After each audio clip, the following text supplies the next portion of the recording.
Kırgız tilinin байлығы анын сөзүнүн көптүгү менен чектелбейт. Тилдин байлығы сөздүн салмагы менен, сөздүн күчү менен жана сөздүн көркөмү менен коша ченелет.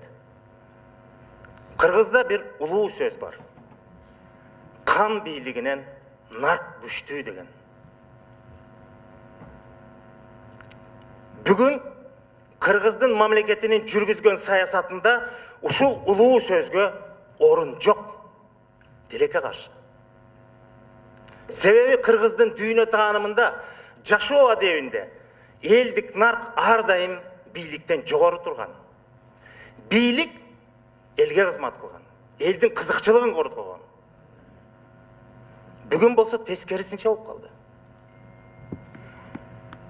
Элдин мээнети, элдин көз жашы, элдин убалы бийликтин жыргалчылыгы үчүн болуп калды. Анын бакубатчылыгы үчүн болуп калды.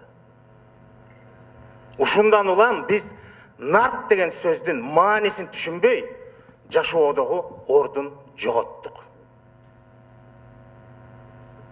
Дагы бир сөз бар элибизде.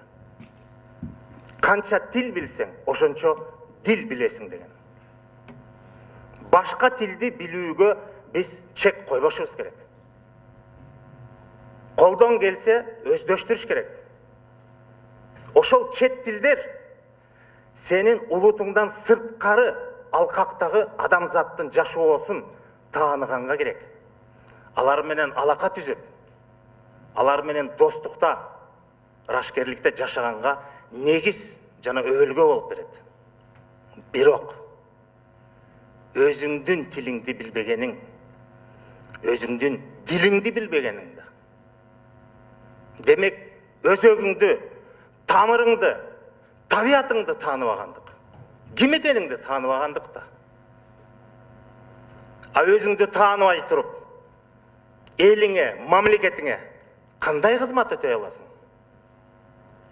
Өзүңдүн наркыңды билбесең, улутуңдун баалуулугун тааныбасаң, мамлекет болуп жашагандын баасы эмнеге арзыйт? Мамлекеттик тил бул мамлекеттин жашоо куралы. Эгерде биз мамлекеттин жашоосун оңдойлу десек, элибиздин жашоосун оңдойбуз десек, анда эң обалуу маселенин таалуусунан башташ керек. Ал биздин тилибиз. Себеби жашоону оңдош үчүн жашоо куралын күчтөш керек да. Тилден калган бала же адам кандай алсыз, кандай көз каранды болсо, улут дагы же мамлекет дагы өзүнүн тилинен калып, жашоо куралынан айрылса, эмне болот?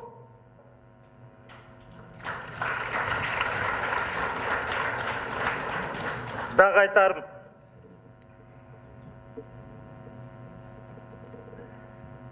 дагы бир кыргыздын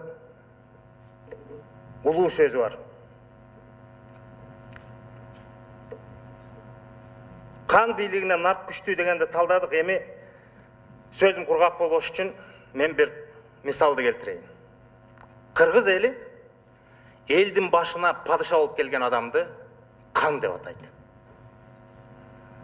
Дүйнөдө 40ка жакын түрк тилдүү жана тектеш элдер бар. Ошолордун ичинен кыргыздар, Хакас, Алтай жана Тывалар падышасын кан дейт. Калган түрк тилдүү элдер хан дейт. Айырмасы бар. Ошол элдердин сөздүктөрүндө хан деген сөздүн этимологиясында маалымат жок десе, кайдан келип чыкканы? Жөн эле котормо түшүндүрмөсү бар. Хан бул падыша болду. Ал эми биздин кыргыздардын, Алтай, Хакас, Тыва элдерин негизи бул тамырыбыз эмес, затыбыз бир элбиз. Атыбызды эле өзгөртүп койгон да. Мына ошо кыргыздардын ушу кан деген сөздүн этимологиясы кадимки денедеги кан деген сөздөн келип чыккан. Эмне үчүн кыргыздар падышасын кан деп атайт? Муну билген кыргыз аз. Өтө эле аз. көбүбүз билбей калганбыз. Түшүндүрмөсү мындай. Қан, денедегі қан. Бүтін денеге, бардық дене мүчөлөрүнө тегиз кызмат аткарат. Ал азык ташыйт. Дене азыктанбаса өлөт. Ошон үчүн қан денеге азык ташып, дененин жашоосун камсыз кылат. Қан үчүн бир дене мүчөсү жакын, бирөөсү алыс болуп койт. Ал баарына тегиз карайт. Тегиз кызмат кылат. Бир дене мүчөсүнө көбүрөөк азык ташып, бир дене мүчөсүнө азыраак азык ташыбайт. Мүмкүн эмес.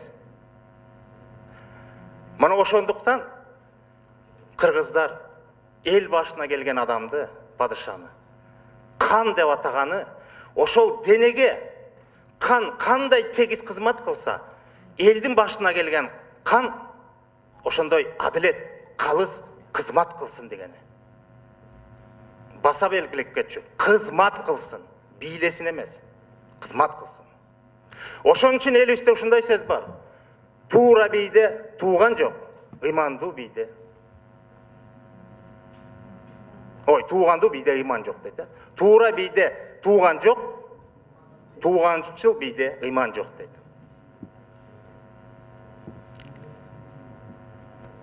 Биз кыргыз тилибизде сүйлөйбүз, бирок сөзүбүздү түшүнбөй калганбыз. Биз кыргыз тилин окуп атабыз.